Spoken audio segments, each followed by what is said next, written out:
Good afternoon. Hi, everyone. Thank you for joining us. Again, I'm Jennifer Walsh, Senior Media Officer with the National Academies of Sciences, Engineering, and Medicine. This is a public briefing for the recently released report, The Health Effects of Cannabis and Cannabinoids, the Current State of Evidence and Recommendations for Research. You can download a copy of the report and other supporting materials right now, including today's PowerPoint slides at www.nationalacademies.org/cannabis health effects.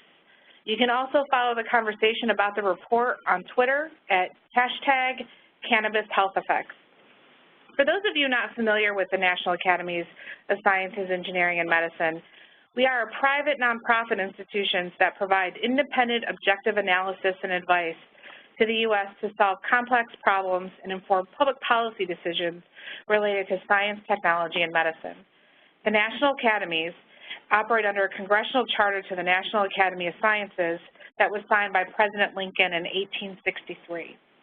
So for each requested study, panel members are chosen for their expertise and experience and serve pro bono to carry out the study statement of task. The reports that result from the study represent the consensus view of the committee, and it must undergo external peer review before they are released, as did this report. So for today's briefing, we'll start off with some opening remarks and a summary of the report, and then with the remaining time, several members of the committee that wrote the report will answer some questions you have. So please note that this briefing is scheduled to last for 1 hour unless we run out of questions beforehand. Lastly, I just want to go over a few technical aspects of the webinar with you. So after the opening remarks, we'll begin to take questions through the Q&A box located in the lower right-hand corner of your screen. Simply type in your question in the box at any time and click Submit. And we ask that you please leave the box set to your questions to all panelists. In addition, if you have any technical issues during the event, please contact WebEx Technical Support at 866-229-3239. Once again, that number is 866-229-3239. And with that, I would like to turn it over to Dr. Rose Marie Martinez, the Senior Board Director for the Health and Medicine Division's Board on Population Health and Public Health Practice. Thank you, Jennifer. First, I'd like to thank the sponsors who gave us the opportunity to conduct this important work and the 16 members who gave extensively of their time and expertise to produce this report. We have 5 committee members with us to discuss the report's conclusions and recommendations, and I will introduce them now. Marie McCormick, Chair of the Committee, and Professor of Pediatrics at the Harvard T.H. Chan School of Public Health. Ziva Cooper, Associate Professor of Clinical Neurobiology at Columbia University Medical Center. Sean Hennessy, Professor of Epidemiology, Systems Pharmacology, and Translational Therapeutics at the Perelman School of Medicine at the University of Pennsylvania. Sachin Patel, Associate Professor and Director of the Division of Addiction Psychiatry at Vanderbilt University Medical Center, and Robert Wallace, Professor of Epidemiology and Internal Medicine at the University of Iowa College of Public Health. I would also like to thank the stalwart staff that supported the committee in conducting its work. Now I will turn this briefing over to Dr. Lee Miles Jackson, the study director, to begin the presentation. Thank you, Rose. For today's presentation, I'll start by giving a brief overview of the study context and statement of task. The committee members will provide a brief overview of the study approach, review the report highlights and recommendations, and I'll conclude with discussing some of the report products and upcoming events related to this project.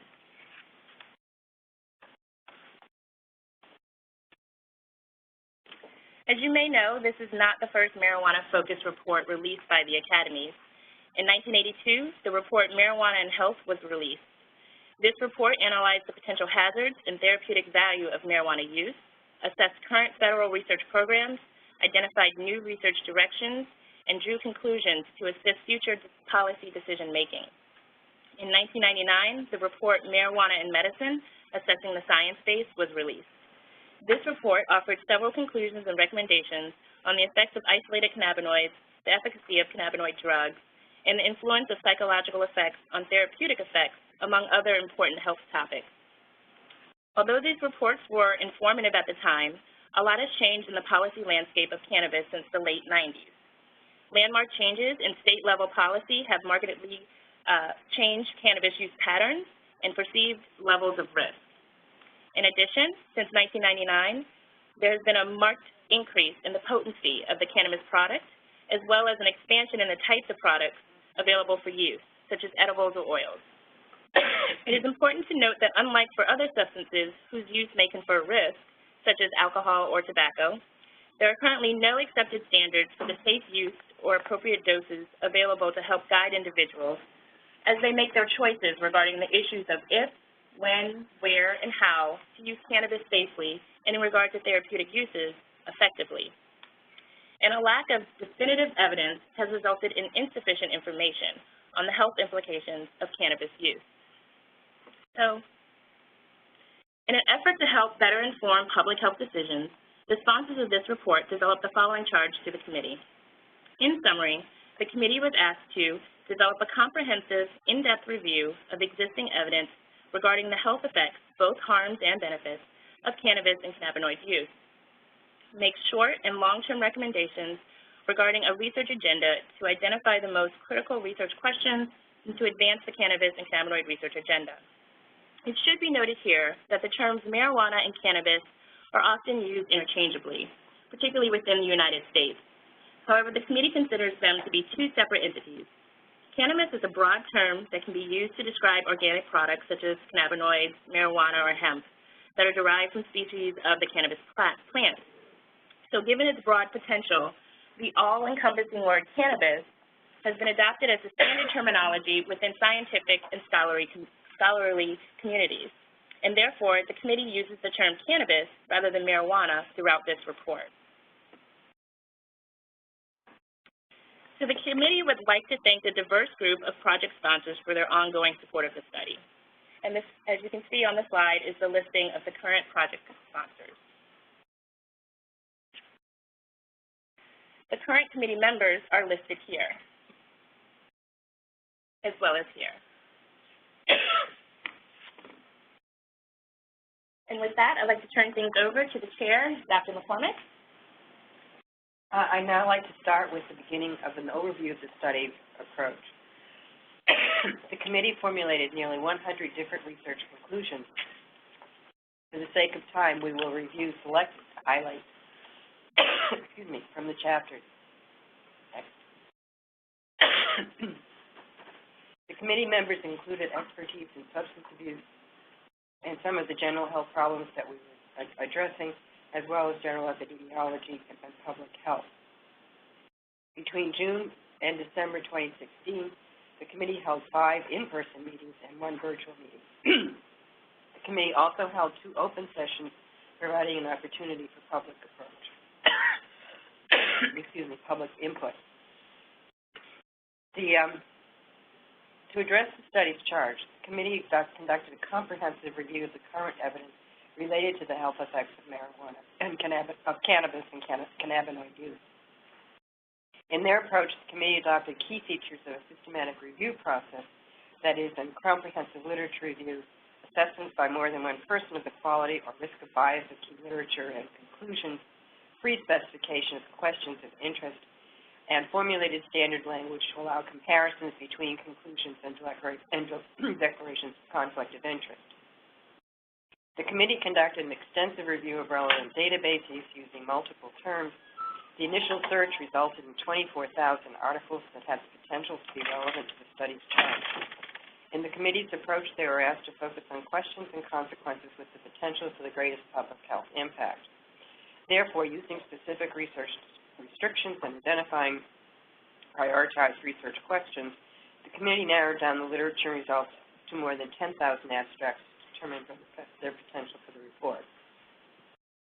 Given this large scientific base on cannabis, the breadth of the statement of tasks, and the time constraints, the committee developed an approach that resulted in giving primacy to recently published systematic reviews, and by recently mean from 2011 to August 2016, and high-quality primary research, generally from 1999, the last report to August 2016. That study, and then studied one or more of the committee's 11 prioritized health points. Excuse me. The committee is aware that in using this approach, there's a possibility that some literature may have been missed, and therefore, certain high-quality studies may not have been reviewed in this report because it did not address the specific endpoints in question. It also means that there may have been relevant research published after August 2016, which we were not seeing. The 11 prioritized health areas were seen in the next slide. They included therapeutic effects and effects on and risk factors for various conditions seen above. Informed by the reports of previous IOM committees, the committee developed standard language to categorize the weight of the evidence regarding whether cannabis or cannabinoid use for therapeutic purposes are an effective or ineffective treatment, and for the prioritized health points of interest, whether cannabis or cannabinoid use primarily for recreational purposes was associated with risk to the prioritized outcomes. And you can see all of this in our report. There were some special study considerations. The first was biological plausibility. The committee chose not to review basic non-human research in order to attempt to bolster evidence for identified health outcomes for cannabis exposure. Instead, the committee focused its efforts on identifying high-quality studies with best information and the lowest risk of bias as a way to ensure that the report findings and conclusions were as informative as relevant as possible. There was also the issue of synthesis of observational studies, and these presented some challenges arising in part from the greater variety in study design, and we used explicit criteria for examining these and the limitations of exposure. And finally, this report was not designed to reconcile the proposed harms and benefits of cannabis or cannabinoid use across the report's chapter. We'll now turn to John Hennessy to review the therapeutics. Thank you. So the committee found 3 indications for which there was either substantial or conclusive evidence for the efficacy of either cannabis itself, cannabis-based products, or synthetic cannabinoids. The first of those is nausea and vomiting associated with cancer chemotherapy. That is an FDA-approved indication for 2 synthetic cannabinoids. Further, in adults with chronic pain and in persons with muscle spasms associated with multiple sclerosis, there is good quality evidence that some patients obtain substantial relief based from either cannabis or cannabis-based products. For the other conditions that we examined, there was either limited, no, or insufficient evidence either for or against a therapeutic effect. I'd now like to move to potential adverse effects of cannabis, starting with respiratory disease. So the committee found that there was substantial evidence that long-term smoking of cannabis results in worse respiratory symptoms, including an increase in the frequency of episodes of chronic bronchitis. There are a couple of physiologic measures of lung function that are affected by long-term cannabis smoking, although the clinical importance of those physiologic metrics is unknown. There's also moderate evidence that stopping smoking of cannabis results in improvements in some of the respiratory problems, including chronic bronchitis, that I mentioned above. There was really limited evidence of associations between cannabis smoking and onset of chronic obstructive pulmonary disease and of onset of asthma and asthma exacerbations. Now for the discussion on injury, I'll turn the presentation over to Bob Wallace. So good afternoon. Let me start with issues related to injury and overall mortality. We did find that cannabis use prior to driving increases the risk of being involved in a motor vehicle accident. With regard to children in states where cannabis use is legal, there has been an increased risk of unintentional cannabis overdose, injuries, and the evidence for that was moderate. With regard to all-cause mortality, that is general causes of death, we found insufficient evidence, unclear and insufficient evidence that recreational cannabis smoking was associated with all-cause mortality or, in fact, with occupational injury. Let me turn next to the cancer issue. There was moderate evidence of no statistical association between cannabis smoking and the incidence of lung cancer, and that was also true of another smoking-related, tobacco smoking-related set of tumors, and that is head and neck cancers. There was limited evidence of a positive association between current, frequent, and chronic cannabis smoking and one particular type of testicular cancer. On the next slide, we list a number of other cancer sites where there generally have been few or single studies, and in all these instances there was insufficient evidence to support or refute an association, and that included esophageal cancer, and in the second bullet you can see a number of cancers including prostate, cervical, brain tumors, Hodgkin's lymphoma, penile cancer, anal cancer, and other tumors. And then finally, there have been mostly single studies that have looked at whether maternal use of cannabis during pregnancy leads to cancer in the offspring. And again, there are single studies that have suggested an association for the variety of tumors that you can read in the third bullet, and we found insufficient evidence for all of these associations. So I wanted to finally talk about cardiometabolic risk, and we found limited and unclear evidence about the association between cannabis use and heart attack, stroke, and diabetes. So now I'd like to turn it over back to Professor McCormick to talk about some of the other issues.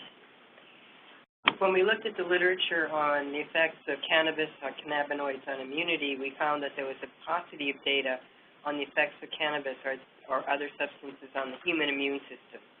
In essence, there's insufficient data to draw overarching conclusions concerning the effects of cannabis smoke or cannabinoids on immune competence. There is some evidence to suggest that there may be limited anti-inflammatory activity, and there's insufficient evidence to support or refute a connection between cannabis or cannabinoid use and the effects on the immune status in individuals with HIV. Turning to prenatal, perinatal, and neonatal outcomes, we found strong evidence that smoking cannabis during pregnancy is linked to lower birth weights in infants. However, the relationship between smoking cannabis during pregnancy and other pregnancy and childhood outcomes is unclear. And I'd like to turn over to Sachin Patel to talk about the psychosocial. Thank you. So with regard to cannabis use and psychosocial outcomes, the main findings were that recent cannabis use was found to impair performance in cognitive domains of learning, memory, and attention, with recent use being defined as use within the past 24 hours of evaluation. In addition, a limited number of studies suggest that there are impairments in cognitive domains of learning and memory and attention in individuals who have stopped smoking cannabis. And lastly, that cannabis use during adolescence is related to impairment in subsequent academic achievement, education, employment and income, and social relationships and social roles. Turning now to mental health outcomes, we found that there was substantial evidence for a statistical association between cannabis use and the development of schizophrenia and other psychotic disorders, with highest risk being associated with the most frequent cannabis use. In individuals with schizophrenia and other psychotic disorders, a history of cannabis use may be linked to better performance on measures of learning and memory tasks. In addition, cannabis use does not appear to increase the likelihood of developing depression, anxiety disorders, or post-traumatic stress disorder. For individuals diagnosed with bipolar disorder, nearly daily use may be linked to greater symptoms of bipolar disorder relative to non-cannabis users. In addition, heavy cannabis users are more likely to report thoughts of suicide than non-cannabis users. Lastly, regular cannabis is likely to increase the risk of developing a specific type of anxiety disorder known as social anxiety disorder. Those highlight the mental health outcomes with the strongest evidence. And I'm going to turn it over to Ziva Cooper for a discussion of problematic cannabis use. So we looked at different variables that might be associated with developing problem cannabis use or cannabis use disorder, and we found that greater frequency of cannabis use increases the likelihood of developing problem cannabis use. We also found substantial evidence supporting that initiating cannabis use at a younger age increases the likelihood of developing problematic cannabis use later in life. We were also interested in understanding the effects of cannabis use on abuse of other substances, and what we found there was that there's limited evidence of a statistical association between cannabis use and the initiation of tobacco use. Furthermore, we found that there's also limited evidence of a statistical association between cannabis use and changes in the rates and use patterns of other licit and illicit substances. However, we found moderate evidence of a statistical association between cannabis use and the development of substance dependence and or a substance abuse disorder for substances including alcohol, tobacco, and other illicit drugs. And now I'd like to turn it over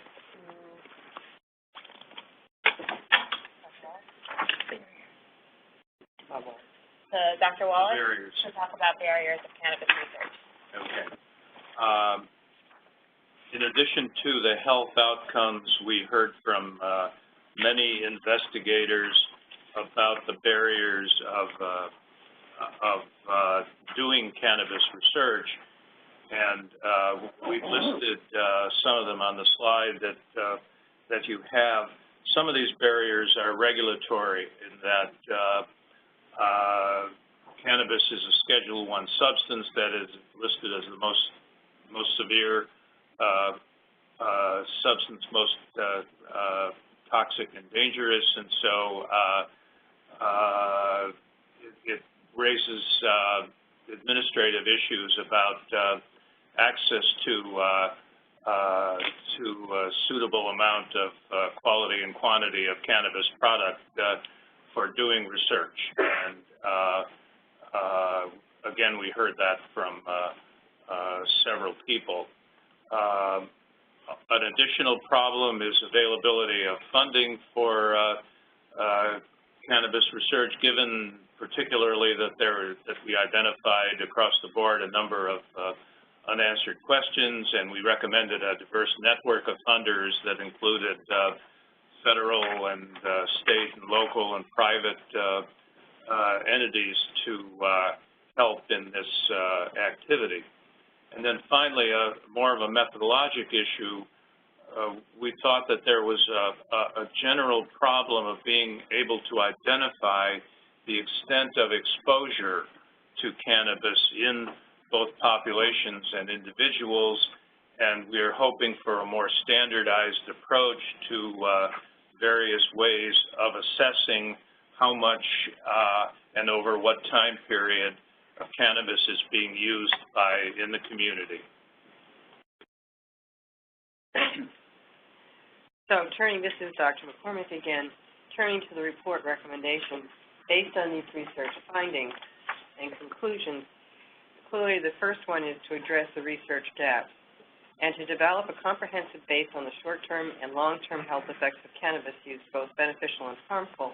A variety of funders are needed, both public agencies, philanthropic and professional organizations, private companies, and clinical and public health research groups. And they should provide funding across a broad range of topics that look at both the clinical and observational research, health policy and health economics research, and the public health and public health safety. The second recommendation is that, as mentioned by Dr. Wallace, we need to improve the research quality and to promote the development of conclusive evidence on the short and long-term health effects of cannabis use. Particularly, agents of the United States Department of Health and Human Services, particularly NIH and CDC, should jointly fund a workshop to develop a set of research standards and benchmarks to guide and ensure the production of high-quality, comparable cannabis research. In addition, given the fast-pacing change in terms of both the products that are available as well as accessibility, there's a need to improve surveillance capacity. And to ensure that sufficient data are available to inform this, again, a group of people, including the CDC, SAMHSA, and the state and county health officers, as well as state and local public health departments, should fund and support improvements to federal public health surveillance systems and state-based public surveillance efforts. And finally, recommendation 4, to address the research barriers, the CDC, NIH, FDA, and other industry groups should combine a panel of experts to produce an objective and evidence-based report that fully characterizes the impacts of regulatory barriers to cannabis research and that proposes strategies for supporting the development of the resources and infrastructure necessary to conduct a comprehensive cannabis agenda. And I turn it back to Lee. Thank you, Marie. Okay, and so I just want to conclude this part of the presentation with identifying some of the report products and upcoming events. On our website right now, which I believe you can find at nationalacademies.org/cannabis health effects, you'll find some of our products, which is a report highlights, which is about a 4-page report brief, which kind of summarizes the report into a more digestible format. We also have report conclusions, which is a consolidated listing of the conclusions. We have the chapter highlights, which gives also a consolidated listing of some of the key highlights from each chapter that will hopefully strike your interest and motivate you to read the research below. And also we'll have 2 upcoming PowerPoint slide sets that we can use for professionals or policymakers, but that's not currently up there and still being developed. In February 2017, so next month, the committee will host a stakeholder engagement meeting, and that meeting is going to be open to the public, but also webcasted. And we'll have representatives of the committee, like we do today, that will discuss the report's findings to a professional audience. And the committee will engage in panel discussions with stakeholders of the report, and they will also field questions from the general public. So that's something to look forward to. If you go to our website, I think there might be an opportunity to join our listserv in case you're interested in staying updated with those events. With that, I'd like to thank you for your support of this important study and for following the presentation today. And I think now we'll take questions, Jennifer. Yeah, there's been a couple questions just coming in throughout the presentation. Again, you can ask questions by typing into the Q&A box on the left-hand side of your screen. Folks asked for the hashtag again, and that is #CannabisHealthEffects. And again, the PowerPoint slides from today's presentation will be posted on that link up on top later on this afternoon. So our first question comes from Malcolm Ritter, who I believe is with the Associated Press. He asks, your report concludes that the lack of scientific information on cannabis and cannabinoids constitutes a public health risk, right? Can you please expand upon that?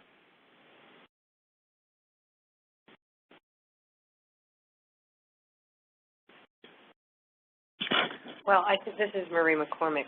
I think to begin with, and I hope my fellow members will chime in, if you're talking about individuals who are trying to consider the use of cannabinoids in terms of recreational cannabinoids, there's very little to guide them as to what would be an appropriate amount a not appropriate amount, and what the health risks are, not only just of smoking cannabinoid products, but also for the other kinds of modes of administration for which we could find virtually no information. So there's widespread accessibility in the population, but there's very little information to guide either individuals or professionals about what constitutes the risks and who should or should not be using cannabinoid products. I think we can safely say, however, that adolescents should not be using these products because of their susceptibility to addiction of any other kinds of substances. But beyond much of that, there's very little information in terms of particularly some of the risks like pulmonary risks, cardiovascular risks that are totally unknown. And I hope someone else will chime in. Maybe the mental health risks? Sure. So, I mean, one of the, as I mentioned earlier, this is Sachin Patel again, one of the conclusions with the most evidence suggested that cannabis use increases the risk for psychotic disorders, including schizophrenia. However, there are many unanswered questions still about that, specifically around determining causality between cannabis use and schizophrenia. So again, the absence of information puts us in a position where we have a large number of people using these products without a clear idea of the long-term health consequences. And Bob, I'll put you on the spot with your occupational, among others. Sure. So there are risks in many directions for not having enough information. One related to occupational injuries is that right now there's a lot of screening for substance use, including cannabis, and I think it's really important to know what the risks are and not to waste health screening on health screening resources in areas where they may or may not be useful. I think also in those instances where therapeutically where cannabis has been shown to be effective, at least to some extent, in symptom alleviation. People are at risk if the word doesn't get out and the drug isn't accessible, and it can take its place in the armamentarium. So there's lots of missing information in lots of areas.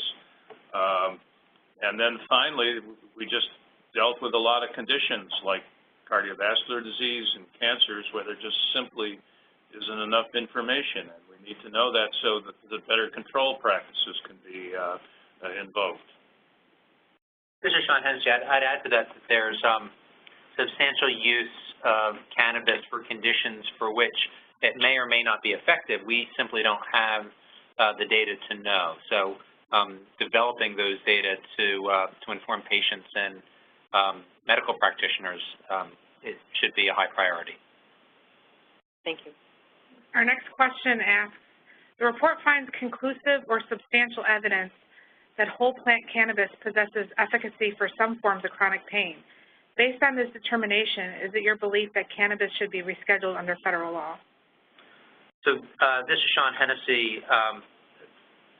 Recommendations for regulatory changes such as changing the scheduling of cannabis are simply beyond the mandate of our committee and are not addressed in our report.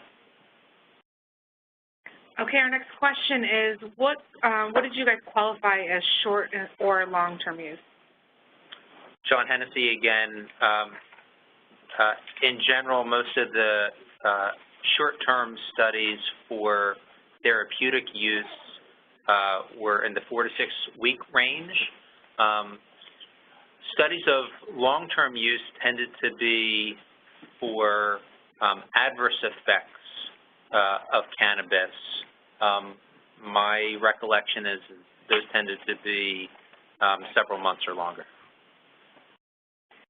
This is Marie. We actually looked at least some studies for perinatal use where the individuals in the studies have been followed out for 20 years from their exposure.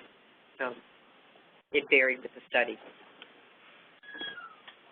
Thank you. Our next question is, how are you distinguishing between whole plant cannabis and individual cannabinoids for the therapeutic benefits you mentioned, such as like nausea, MS, and pain? All right, so this is Sean Hennessy again. So the report, when speaking about different therapeutic indications, makes reference to the particular products that were studied, at least in general terms. And of course, there's a reference list that shows either the systematic reviews or the individual papers that state which particular products were evaluated in which particular study. So the report provides a summary of that information, and more detailed information is available in the papers cited in the references section. Okay, our next question is, can you talk about what is the difference in your definitions between cannabis and cannabinoids in the review? So this is Sean Hennessy. I'll take that again. So cannabis is the plant. Products derived from the plant would be considered cannabis-based products, and the individual molecules that are either present in cannabis or are related to the compounds that are present in cannabis would be referred to as cannabinoids, whether they are naturally derived or synthetic.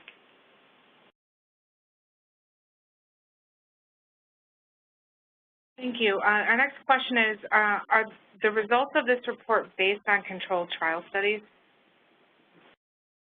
So this is Sean Hennessy. I can take that again. So for the therapeutics chapter, chapter 4, almost all of the studies, so the studies that we were able to form strong conclusions on were based on randomized controlled trials. And in the sections where we examined non-therapeutic use of cannabis, most of those studies were non-experimental, observational follow-up studies. This is Marie. Although some of those studies may have included groups who used cannabis, who did not use cannabis, or who used other substances, so there was some attempt to parse that out, but they are observational studies, and individuals were not randomized to their condition, i.e. using cannabis or not. Our next question is, with regard to mental health issues and problematic use, is there any evidence of a causal relationship? So this is Diva Cooper, and our conclusions are based on associations between cannabis and mental health outcomes and problematic cannabis use. So we do not make any causal statements or causal conclusions. There are associations. Thank you. Our next question. Are there any concerns that the results of the study may provide marijuana enthusiasts permission to use cannabis on a frequent basis?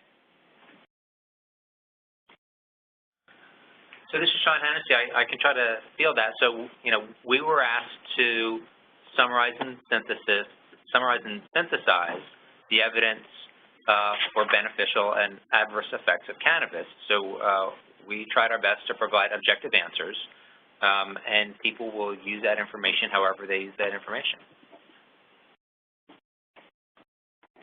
Thank you. Our next question is, how do researchers propose to include and use all the different chemical profiles from all the different strains in the determination of what cannabinoids are effective for which diseases?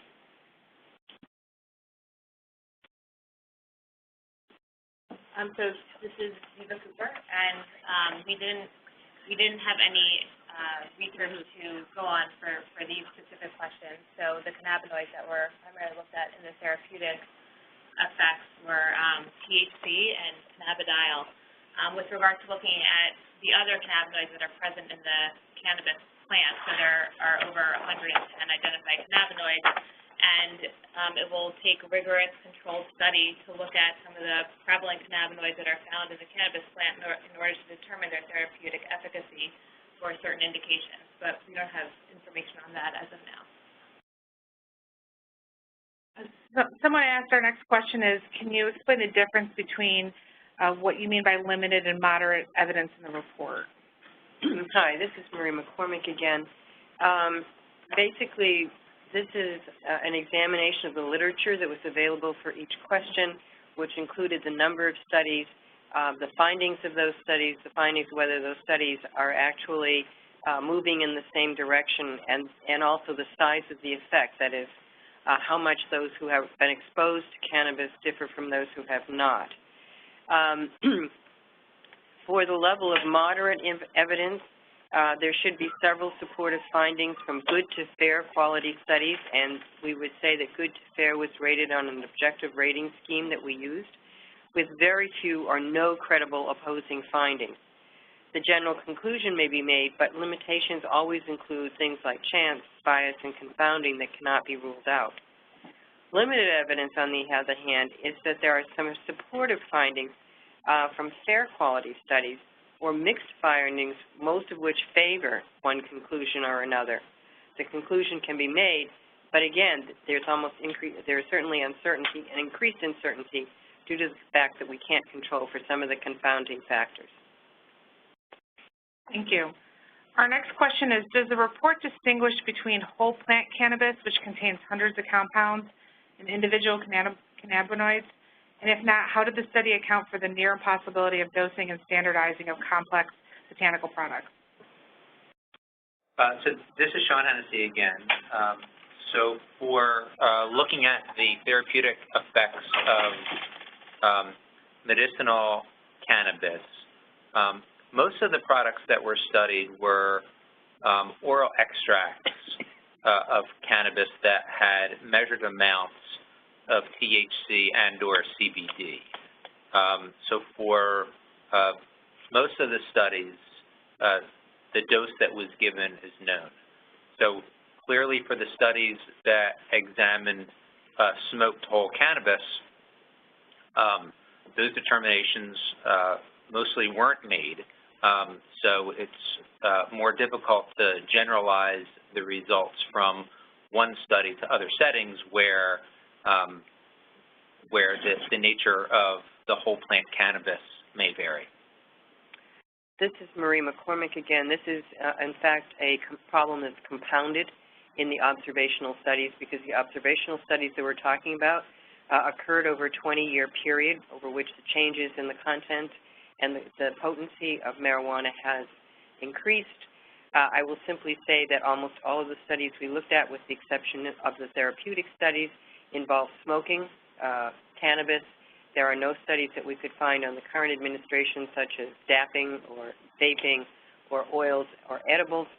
And so the issue of the content and just, trying to disentangle what the actual dose received was even compounded further in the observational studies.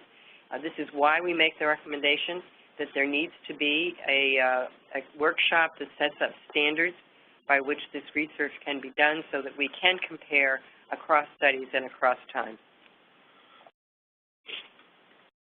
Thank you. Our next question is, should people be cautious when interpreting some of these results and the possibility that they reflect correlation and not causation?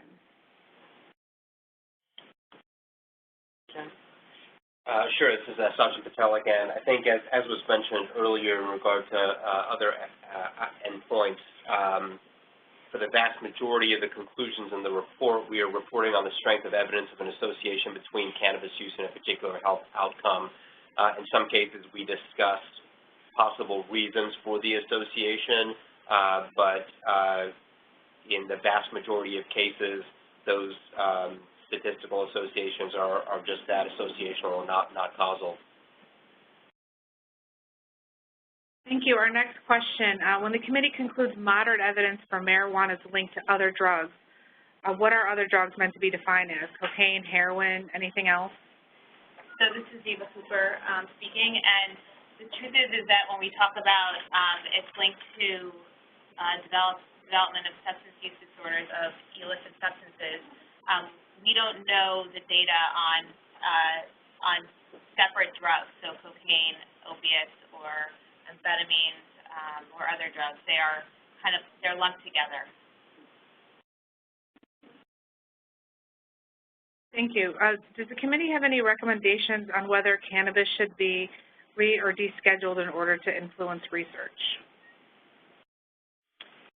This is Dr. McCormick again. This, again, was a question that was outside the scope of the committee's purview and tasks.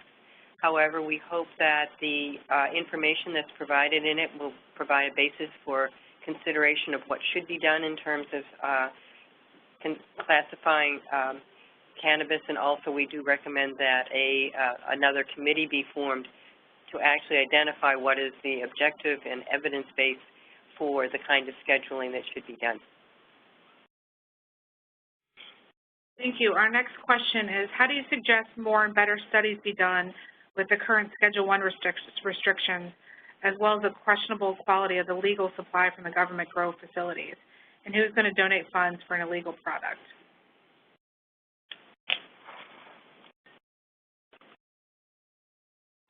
So this is Eva Cooper, and one of the recommendations that we make is for a diverse network of organizations to fund future research on cannabis, both its potential therapeutic effects and adverse health effects.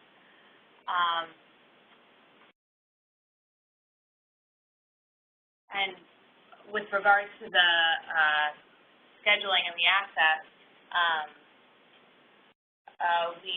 we make a recommendation that a committee be convened to talk about how to best address these hurdles and barriers for future cannabis research. This is Marie McCormick again. I would note that it's not illegal in all jurisdictions, and that some of the states have actually planned to have funds for examining some of these issues. So again, it's this diversity of funders and diversity of settings that's needed to address this issue. Thank you. Our next question is there any evidence on the use of cannabis during pregnancy and birth defects? There's very, very limited evidence on that. This is Marie McCormick. We did examine that issue, and basically the main systematic review that was referred to in the text, there was no estimate provided. There were some primary literature that we reviewed that showed no difference. There were a couple of case control studies that did show some increased risk for a variety of malformations, but these are indeed single studies, and again, this issue needs to be addressed more systematically. Our next question,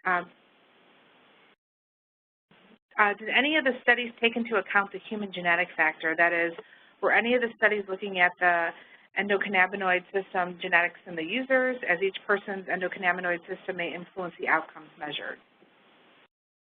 So this is Sean Hennessy. I can speak to the therapeutic studies. None of the therapeutic studies that we looked at had genetic information. And this is Marie again, nor did the observational studies.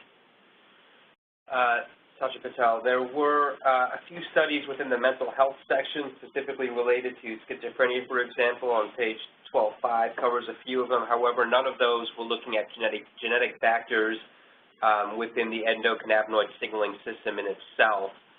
So the answer to that would be no, but some other genetic moderating factors are discussed in the mental health chapter. And this is Eva Cooper. With regards to looking at variables that might affect development of cannabis use disorder, we did not include studies that looked at genotypes. Thank you. Our next question, of the nearly 100 conclusions that the committee reached, which ones had the strongest evidence? Your turn. So the findings that had the strongest evidence include the fact that initiating cannabis use at a young age is a risk factor for developing problematic cannabis use, and also that pregnant women who smoke cannabis increase the risk that their baby will be born with a lower birth rate, and longer-term cannabis smoking presents an increased risk for chronic breathing problems. And as Dr. Hennessy pointed out, there is conclusive or substantial evidence demonstrating that some people with chronic pain, muscle spasms from multiple sclerosis, or nausea and vomiting from cancer chemotherapy have seen some relief of their symptoms from using cannabis-based products or cannabis. So those are some of the strongest conclusions that we made. Thank you. Our next question, can the committee talk more about specific regulatory or administrative barriers to scientific research that you're referring to? They've heard many generalizations, but nothing particular on the issue. This is Marie McCormick. That was not our particular focus of the scope of the work. We certainly heard from investigators and from the lead agencies about some of the issues that were involved, but we did not do a systematic review of the regulatory barriers to doing this work. Thank you. Our next question, did you consider any animal studies of any kind? This is Marie McCormick again. We did not. That was, in fact, an explicit exclusion criteria for the studies that we examined. Can you talk, thank you. Our next question is, what type of private organizations does the committee anticipate will be interested in funding cannabis research and why? So this is Sean Hennessy. So hopefully both the federal government and different agencies within the federal government and state governments have a big stake in increasing the available knowledge about the adverse and beneficial effects of cannabis. So hopefully both the federal and state governments will step up. In addition, there are private foundations that fund research that we are hopeful will increase the support for cannabis-based research. Thank you. Our next question, was there a reason that the distinction in effects between cannabis containing primarily THC and cannabis containing THC and CBD was not addressed by the committee? So this is Sean Hennessy. So in the chapter where we discuss the evidence for the therapeutic benefit of cannabis, we summarize what products were studied, and we cite the systematic reviews in individual research papers, so that information is freely available, and we provide a summary of it. We didn't provide a detailed evaluation of that. Thank you. Our next question, about what age of starting using cannabis correlated to later problematic use? So this is Eva Cooper, and we didn't find a specific age. We looked at adolescent onset of use. So different findings from the primary literature used a different age from which they began following that cohort. So we do not have a specific age where we see increased vulnerability. It's childhood and adolescence. It's a critical period for neurodevelopment that could lead to increased adverse effects of cannabis. Thank you. Our next question, did you find any of the results of the report to be particularly surprising or unexpected?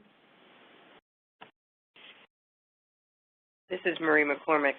I think that the committee went into the process, regardless of their expertise and their areas of interest, with an open mind. That is, they came in willing to be guided by the evidence as they saw it.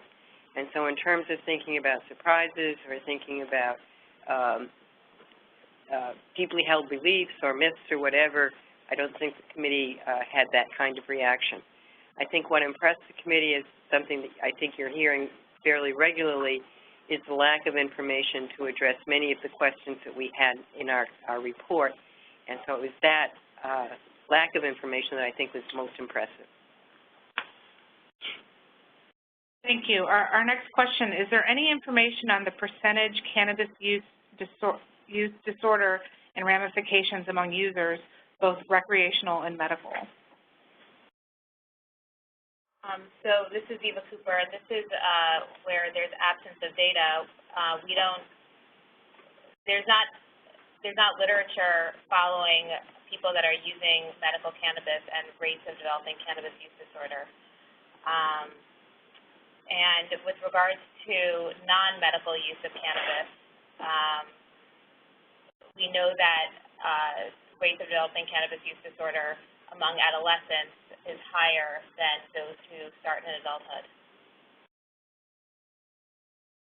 Thank you. Our next question, can the committee talk a little bit about how the information bank has changed since the 1982 report? So this is Sean Hennessy. I can address that. So there's been a lot of research, both in terms of looking at potential adverse effects and looking at potential beneficial effects that can be seen in just the sheer volume of papers that we looked at. You know, the products that people are using has changed. The extent of use has gone up and will continue to go up. So the opportunities to study it have been there and will continue to expand. Thank you. Our next question. The committee appeared to have covered a lot of scientific abstracts. Can you talk a little bit about how you examined so much literature? This is Marie McCormick again. As I mentioned, we had some preset criteria by which we looked at the literature. One is that we identified 11 content areas for which we were going to look at literature. I've also mentioned that we eliminated animal studies in doing that. We limited the time over which we looked at this literature, which is from 1999 to August 2016 for the primary literature and 2011 to August 2016 for systematic reviews. So when you look at 10,000 abstracts, it sounds like an overwhelming job, and it certainly was an arduous job. But when you begin to put some of these criteria in place to eliminate the animal studies, to eliminate the basic science studies, it becomes much more feasible. And then looking at the abstracts, you can look at the research design, you can look at the numbers, and you can determine pretty quickly what studies might have reasonable results. At that point, we pulled the full paper to review to see if it was actually borne out by what the results said in the paper. So a lot of this went through in terms of looking at the abstracts and seeing to what extent it was relevant. Many, even though they came up through the search terms, were not relevant to the report. Thank you. And that actually brings us close to the top of the hour, so that concludes today's webinar. Again, thank you all for joining us. You can get a copy of the report now, the slides later on this afternoon, at nationalacademies.org/cannabis health effects. We will just have the PowerPoint slides up, not the WebEx. And thank you all again, #Cannabis Health Effects. We did have dozens of questions come in, so I apologize if we did not get to everybody's questions. We had a huge turnout, so thank you all for joining.